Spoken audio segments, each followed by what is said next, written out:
Daša, veš kaj se mi zdi? Da je najino stanovanje prepusto. Mogla bi ga poživiti. In prvo bi mogla poživiti najin strop. Strop? Kaj pa je s stropom narobe? Ja, poglej no, čist je prepust, bel je, brez okraskov, ampak tale, drugi del, tam je pa všeč. A ni odličen? Kaj pa če bi naredila oranžen strop?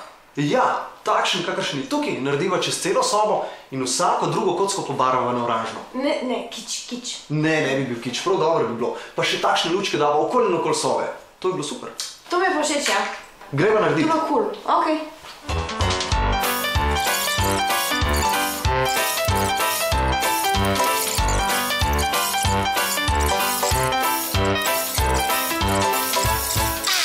Mislim, da ne boš to tole, veš. Bo, točno vem, kaj moram narediti. Še ničkam tukaj izmeram, pa prešalkam. In to bo to. Dej rajš mojstra poklič, no, prosim. Mislim, da vem, kaj delam. Dej, a lahko pokličeš mojstra? Ja, lahko, ampak sem zato, da tebe pomirim.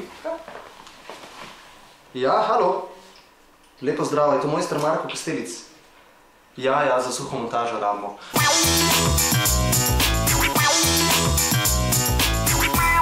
Gospod Posavec, povejte mi, s čim se v bistvu ukvarja suhomontažni tehnik?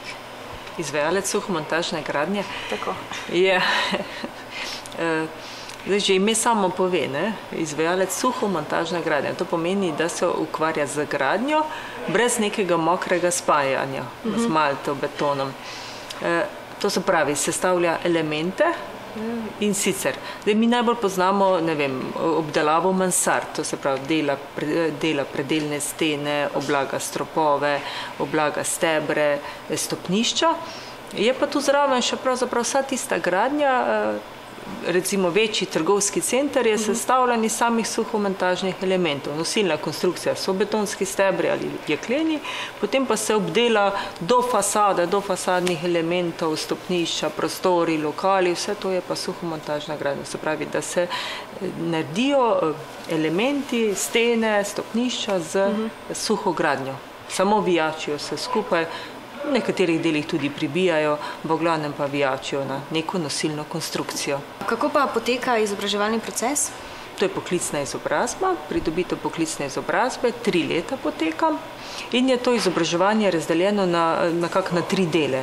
Ena tretjina so splošno izobraževalni predmeti, matematika, slovenščina, tuj jezik, družboslovje, športna vzgoja. Druga tretjina so strokovni predmeti in praktični pouk v šoli. Tretja tretjina je pa izobraževanje pri delodajalcih in obrtnikih. To pomeni, da so dijaki v prvem letniku 3 tedne pri delodajalcih, v drugem letniku 3 tedne, v tretjem letniku pa celo 23 tednov. Več kot polovico časa pri delodajalcih.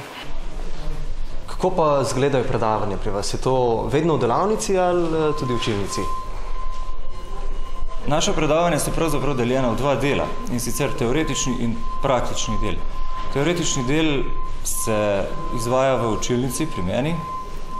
Tam spoznavamo, bom rekel, teoretske osnove dobre in kvalitetne vgradnje, medtem ko praktični del se izvaja tu v delavnicah, kjer imajo dijaki možnost praktično preizkusiti tiste teoretične osnove, ki so jih pri meni spoznali.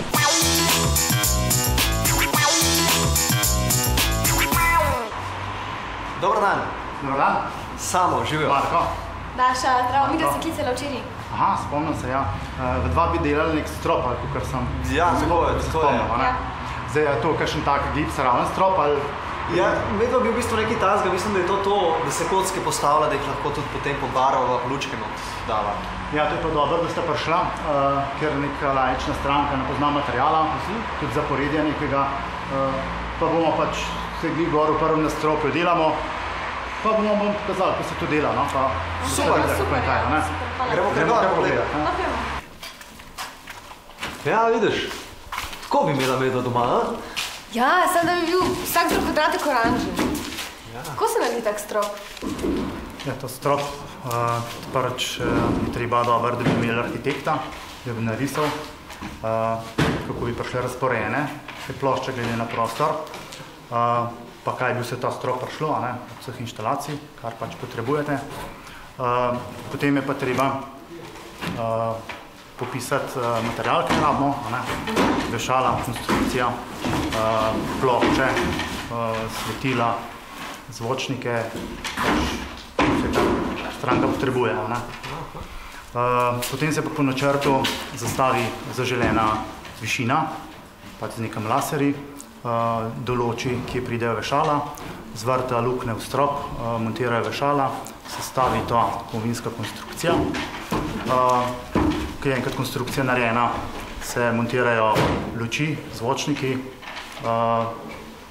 še kakšne druge stvari, če so potrebne, potem pa se zapolni tako izploščam, kot zdaj ta dva fanta montirata ta strop.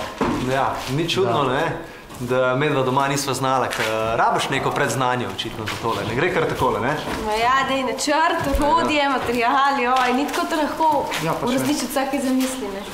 Še malo prakse treba imati, ne? Ja, jaz sem zato, da bi šel k vam na prakso, sem če me vzel. Ja, z veseljem.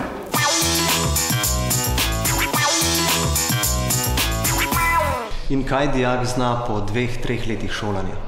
Dijak obvlada, se pravi, vse sisteme, suhomontažne gradnje, stene, stropove z različnimi, se pravi, podkonstrukcijami. Obvlada tudi še ostale suhomontažne gradnje, v katere spadajo, se pravi, estriki, potem tudi kakšne kombinacije. In delno tudi obdelavo, se pravi, stičenje, reševanje kakšnih sanacijskih zadev in podobno. Kateri pa so cilji izobraževanja? Ja, najprej, da tudi pridobi poklicno izobrazbo, to pomeni možnost nadaljevanja izobraževanja v poklicno-tehniških programih. To je en del, ker večina dijakov želi nadaljevati, ne se ne ustavi na tej poklicni stopnji. Drugi del pa upravljanje poklica izvajalca suhomontažne gradnje. Se pravi, če se odločijo za nadaljevanje šolanja, kam se v bistvu lahko potem naprej vpišejo? Ja, naši dijaki, nekaj gre v Maribor, ker mi programa nadaljevanja poklicno-tehničnega izobraževanja nimamo v Maribor, nekaj pa tudi obdelo, tako da pri nas približno 1/3 gre v Maribor, ostali ostanejo pa pri nas in se izobražujejo potem obdelo za program. Nekateri tudi za strojnega tehnika, nekateri oziroma večina za gradbenega tehnika.